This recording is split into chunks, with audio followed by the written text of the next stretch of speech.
Here we go. Screen share. It is Thursday, October 29th, 2 days from Halloween. Go watch some scary movies and such if that's your thing. We're going to be talking about the standard normal distribution today and how to use table A. Yeah,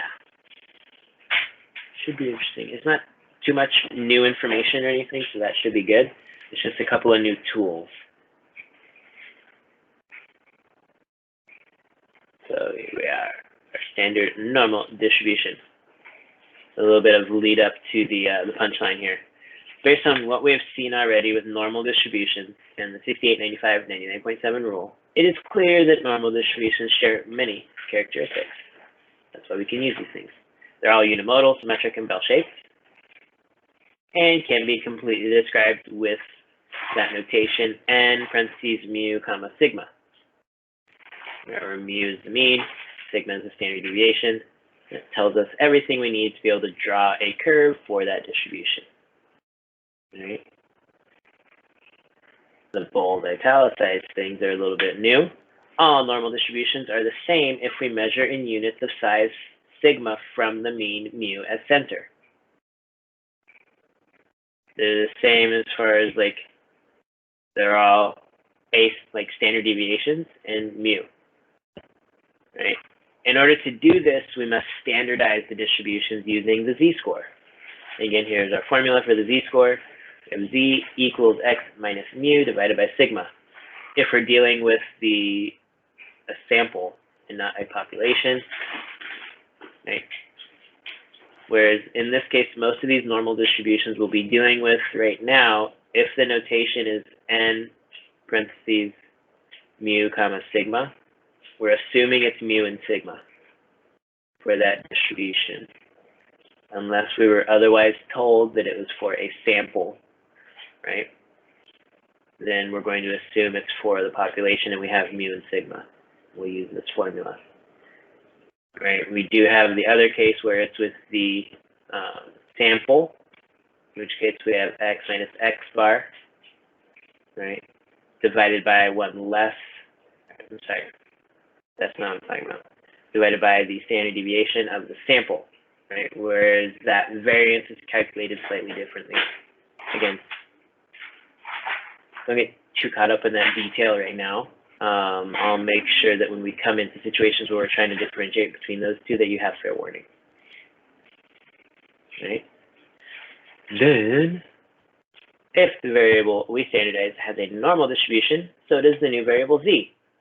So that's just saying, when I standardize my score for a normal distribution, I get another normal distribution, right?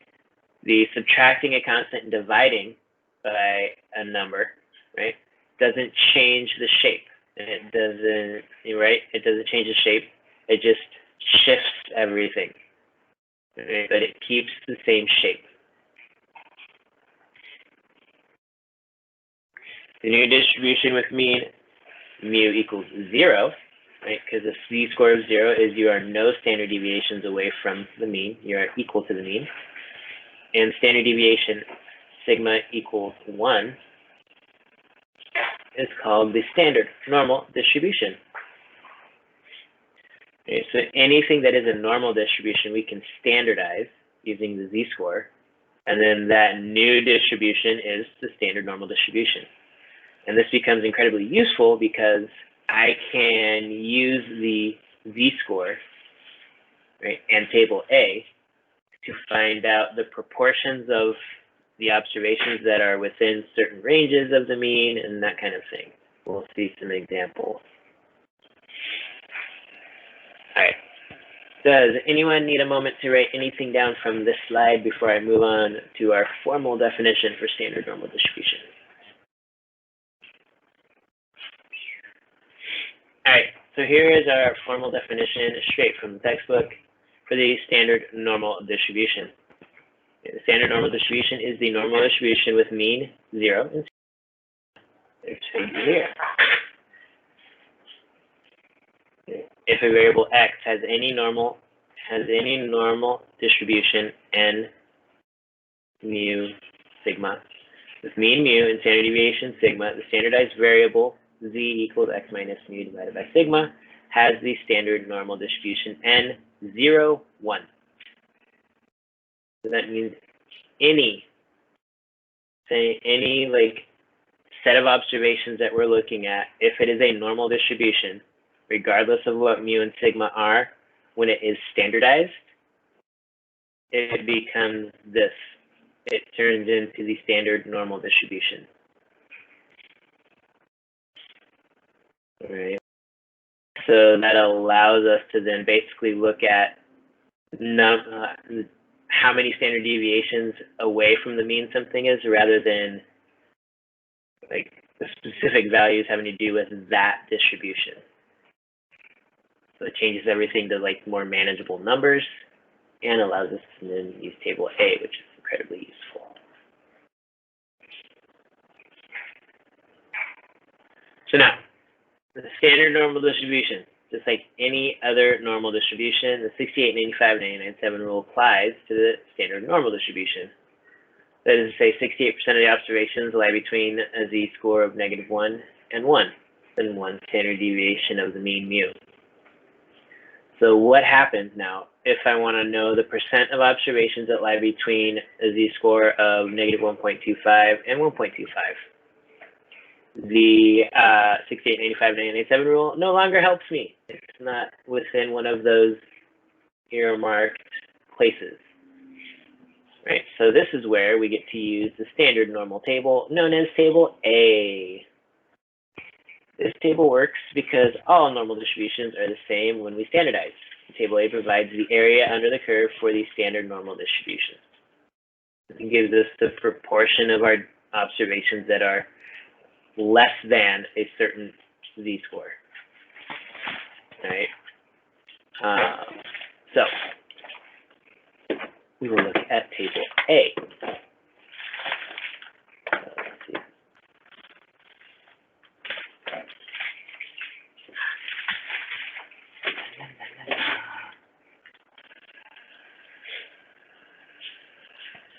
All right.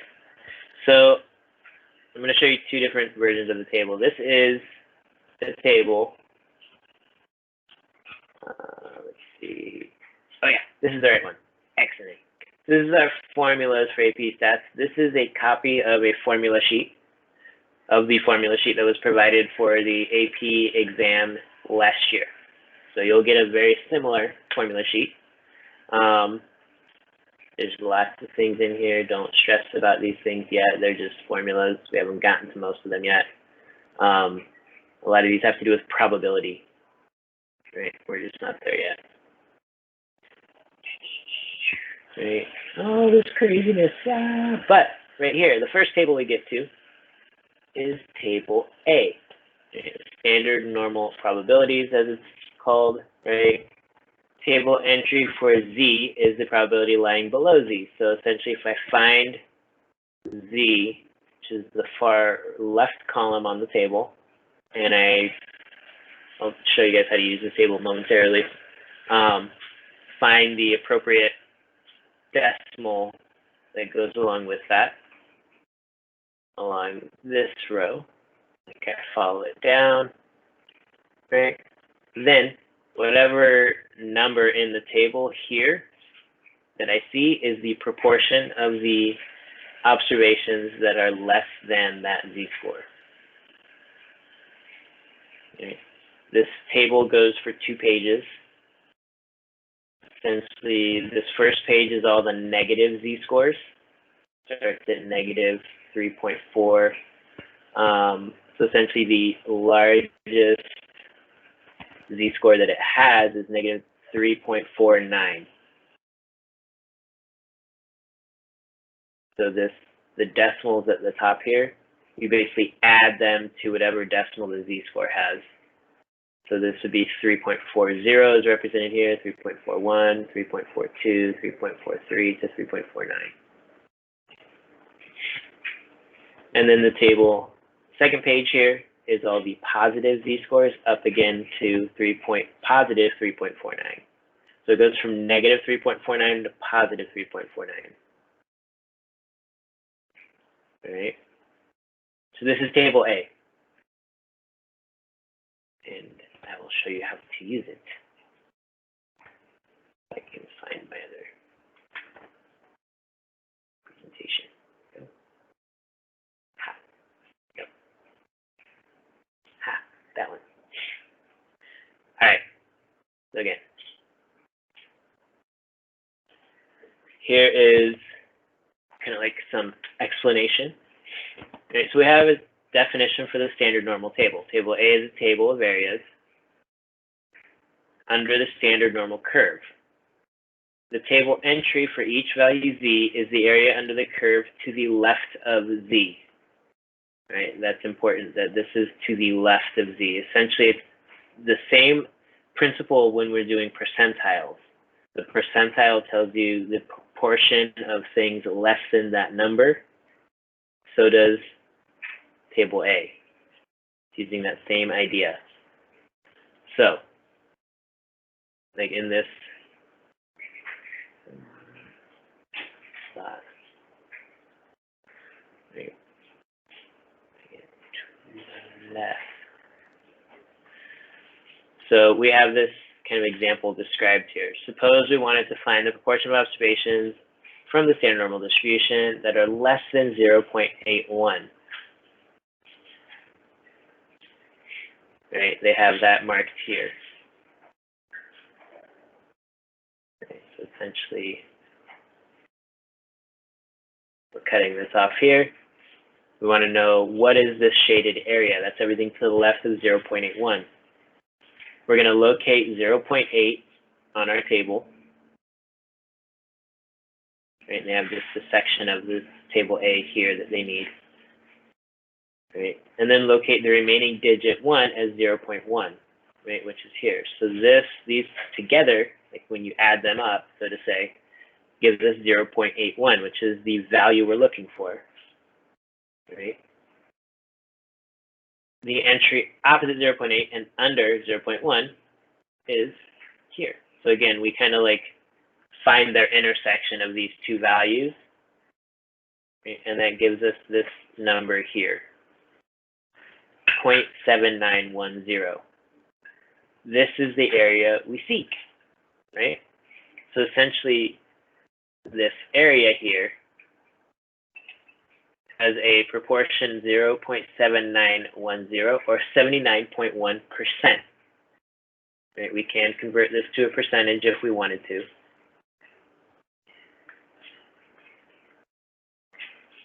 Right? So that means that 79.1% of our data is less than 0.81. Okay? Any questions? Anything I can clarify? All right. Now, some examples. Right? So we have our little curve here, right? Our standard normal curve, our standard normal distribution. And we want to know what proportion of observations are less than negative 0.53. Right, so I've already marked that on our graph here. Right, that's this red line. And I want to know, essentially, what's the area, what's the proportion, right, of the shaded-ish area. Right, we'll say that's roughly shaded. Right, to the left of negative 0.53. So I've taken a selection of table A so that we can use it. So what we'll do is we'll find negative 0.5 on table A, then find the 0.03 here. When I follow that, when I kind of like find their intersection, right?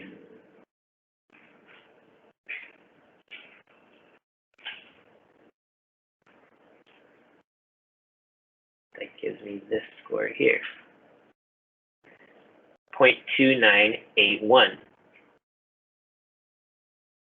Right?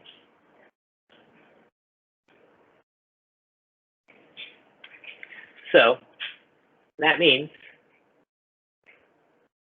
that 0.2981, right? That is the proportion of observations. What's the best way to write it? We can also convert this to a percent if we like, 29.81%. Right? It kind of works. I don't know, it sounds better in writing to say it as a percentage to me. I don't know if that's best necessarily. I'll have to look into that. But essentially, we found the number. Like we could write, like, kind of based on the context, we could write a sentence. We don't have context for the situation. We're just looking at how to use the table. But 0.2981 of my observations are less than negative 0.53. 29.81% of my observations are less than negative 0.53. Okay.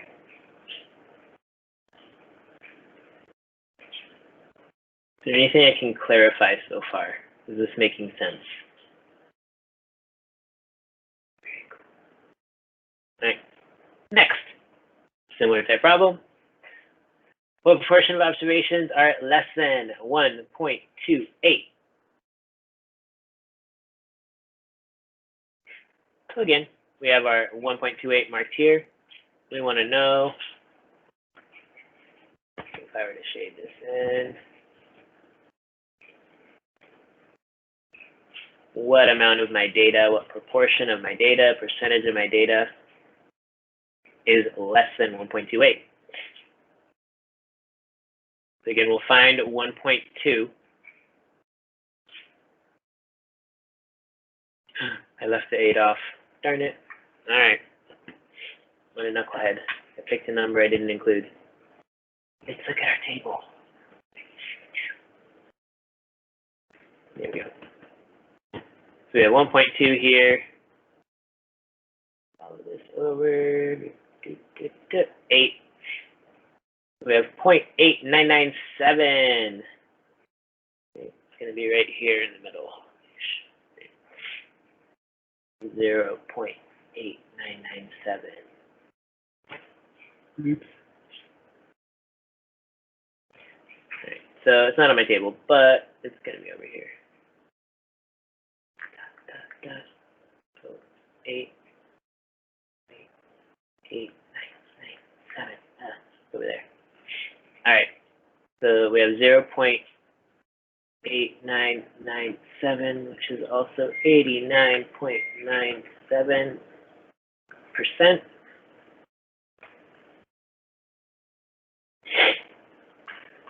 All right.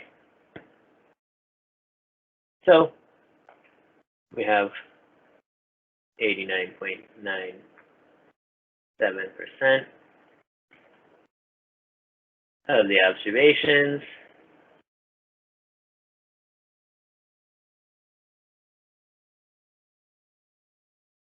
are less than 1.28. Now, potentially, there could be an additional set of math to do if we needed to convert this z-score back to our original units from the data, from our context, right? In which case, we would kind of work backwards using the z-score calculation, right, to find the value of x, which would have been our original score. So there is that possibility, right, if we need to convert or make a statement about our original context and our original units, and not just how many standard deviations this is. All right. And we'll have examples like that. Not today, but we will. We'll have to do stuff like that. All right, so next.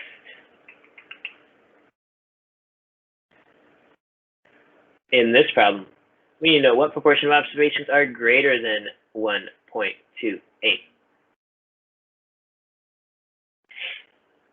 Okay, so we're switching from less than to greater than. So now I want the area to the right. I already know from a previous problem that we have 89. Maybe I keep putting a decimal place in the wrong spot.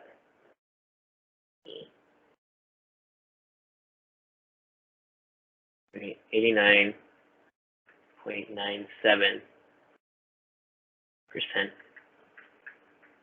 is less than 1.28. So if that's less than, how much is greater than? Right.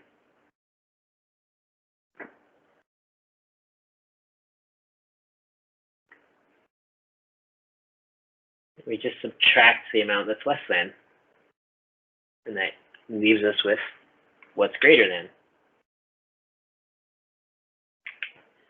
So 1 minus.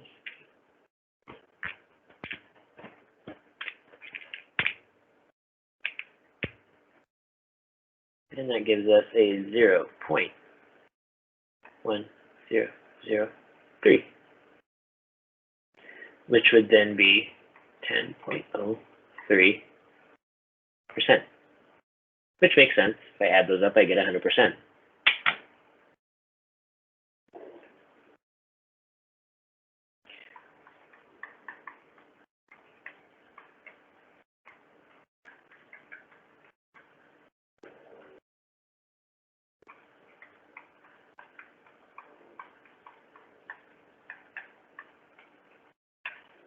Right? So we can find stuff to the right-hand side. It just involves that additional step of finding the value on table A and then subtracting that from 1. And that gives us the greater than side. Any questions on this type of problem? All right, so why the 1? So remember, our proportions, right, are all between 0 and 1. Where like 0 would be 0% of my data or observations, and 1 is 100% of my observations, right? So essentially, on this, I'm going to use this graph to show, like, from, if I consider my entire distribution, right? Right? It has to have an area under the curve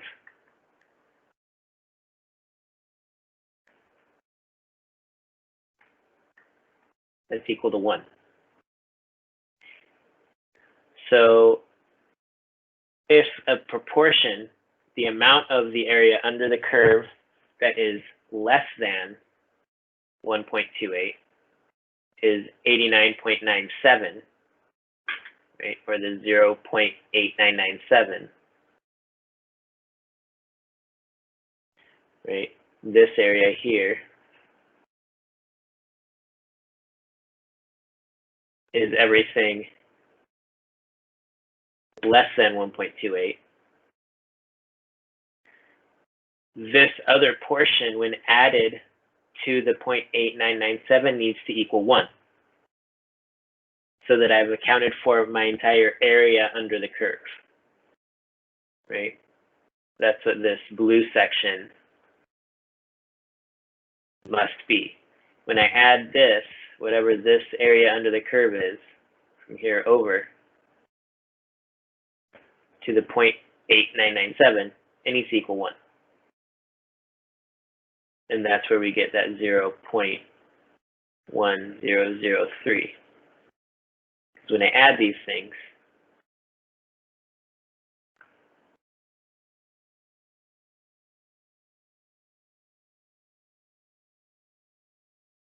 right, and I add these up,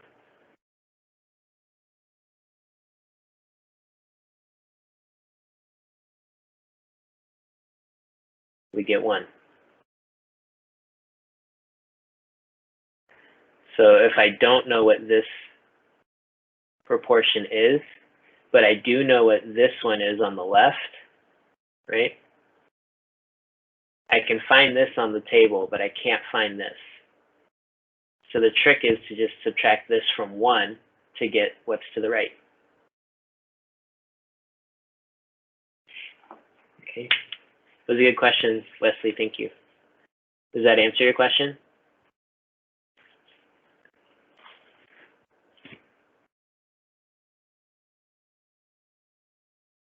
Excellent. All right.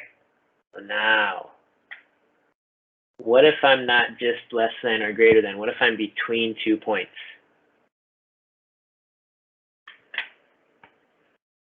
Right. So in this new example, once again, I'm going to need to fix my table because I didn't include it, but we already know these numbers. I'm now looking for just the area between these 2 points, right? Now, I know that from a previous work, from negative 0.53, right, we had 0.2981. Right, that is from here over.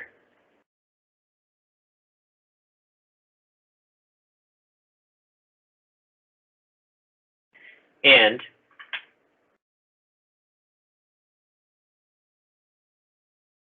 we know that from the 1.28 over, right, less than, is at 0.8991, right? 991 or 987? 997, sorry. So we have these two numbers already,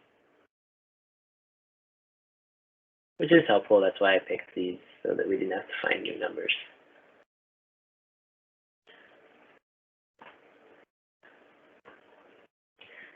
So I need to know, like, I don't need to know those numbers. I need to know kind of what's in between, right? But think of it this way. I need part of the 0.8997. I don't need any of the 0.2981, right? I don't need what's to the left of this. I need what's to the right of negative 0.53, but to the left of 1.28. So I subtract the 0.2981 from the 0.8997, right? We end up subtracting this.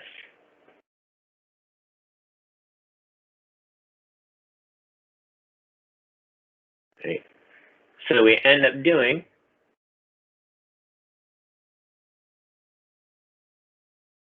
0.8997 minus 0.2981. And using our handy dandy calculator,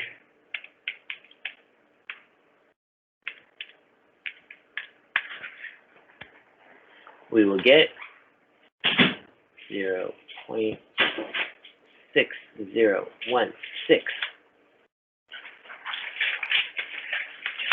Right. So between here and here, we have 0.6016 of our data proportion-wise. Right. So the proportion of the observations between negative 0.53 and 1.28 is 0.6016 or 60.16%.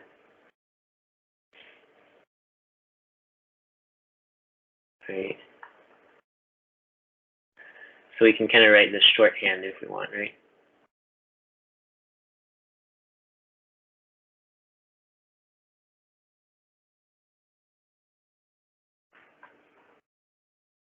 Right, so this is saying when z is greater than negative 0.53 but less than 1.28,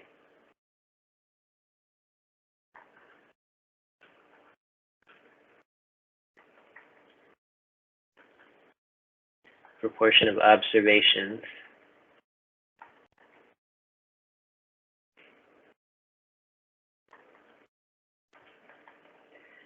in this range,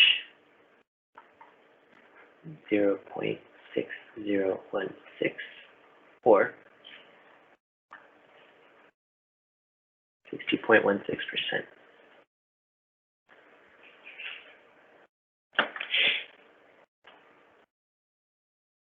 What questions do you have?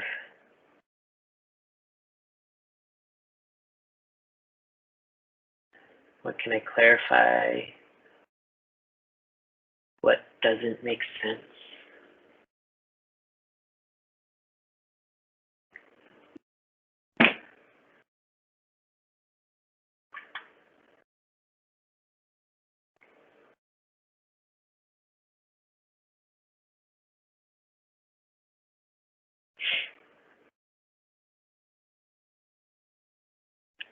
Do we need another moment on this example?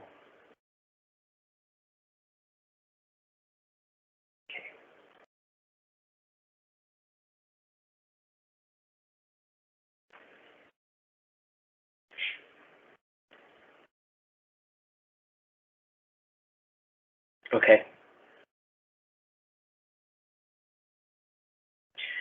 All right, so Lizette is saying that she wants a little bit better explanation of getting the values from our table.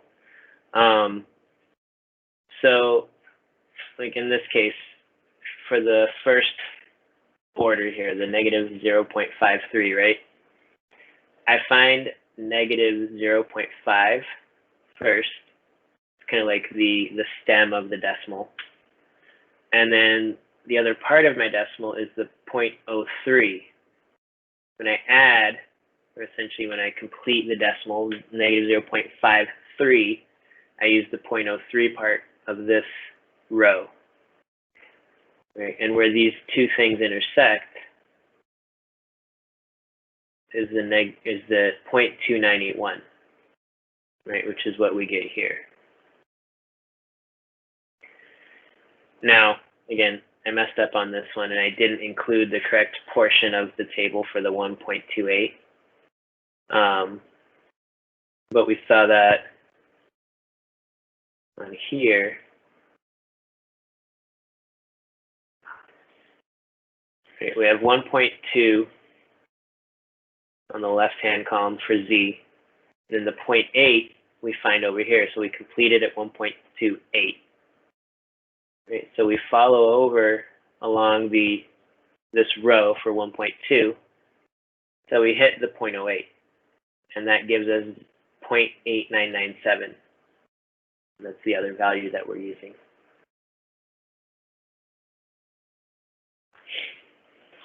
All right. Okay.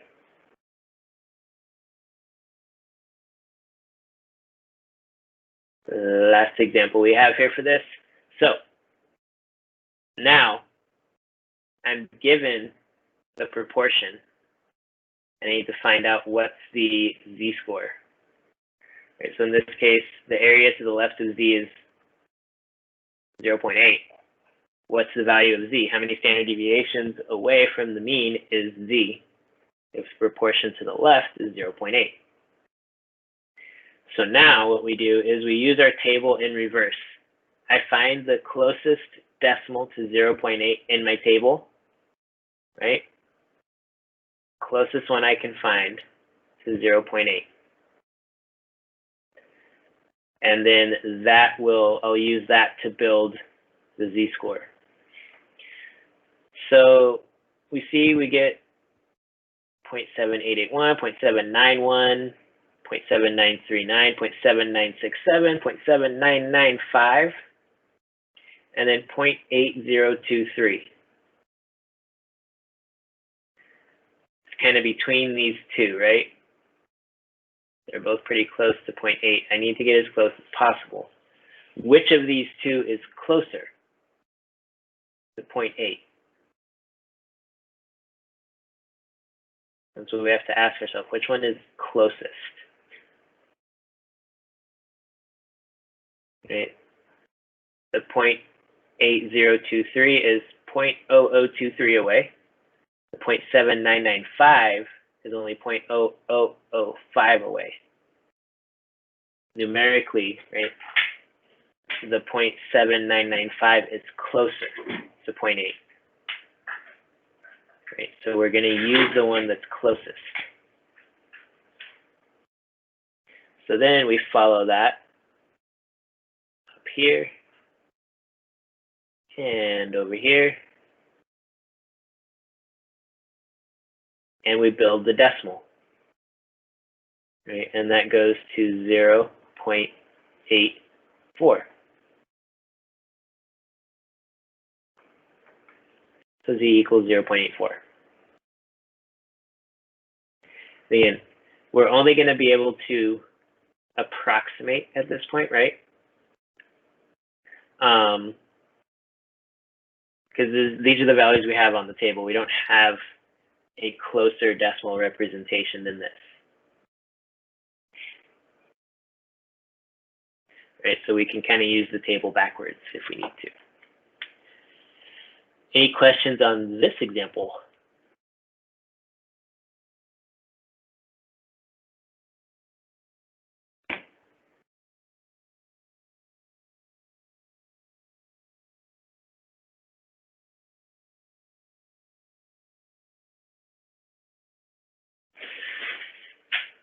Right. So Matthew's asking, how did I get 0.84? So I decided, right, we decided that the decimal closest to 0.8, which is what I was looking for, right, 0.8, is this 0.7995. Right, 0.8023 is a little bit farther away from 0.8 than 0.7995. So I'm choosing the one that is closest. Right.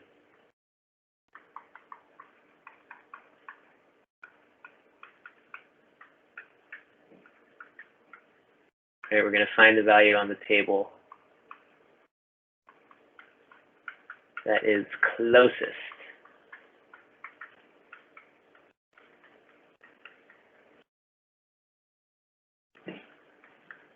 Right, and that's the 0.7995. So what I do is I then kind of trace backwards to the row and column that that value corresponds with. Right, at this decimal, the two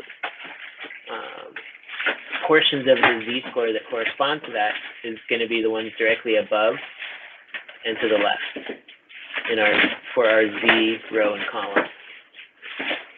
So we trace back up to 0.04, and to the left back over to this column, 0.8.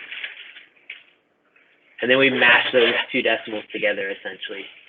So the base is 0.8, and then the second decimal place is the 4. In the discussion board for today,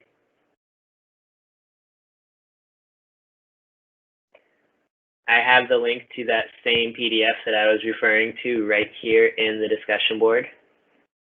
You can download it and just like have it saved to your desktop if you want, because it's something we're going to use. Or you can just have it like open up in a preview, but it's going to shove everything else down a little bit. That's up to you. It is the same exact one that we were using today in class. If you want to use that, you'll need to use for this discussion board. And it's the same type of questions we did at the end of the lesson here. What's the proportion of the observations when z is less than 1.39, z is greater than negative 2.15, z is between negative 0.56 and 1.81. And then using table A in reverse for the last two questions. So the 20th percentile or 0.2, right? All right, you take a look to find the z-value from the standard normal distribution that satisfies each of the following conditions, right? So we're going to have to work backwards from the value on our table A closest to 0.2. Find the z-score that goes to that. For the last two questions, you want to sketch a standard normal curve with your value of z marked on the x-axis. Something you can do if you want, just Google standard normal curve and find a picture, and you can like mark that if you want. That's what I did on our slides today. And then 45% of all observations are greater than z. And again, you're going to find on the table A the closest decimal you can to 0.45, and find the z-score, right?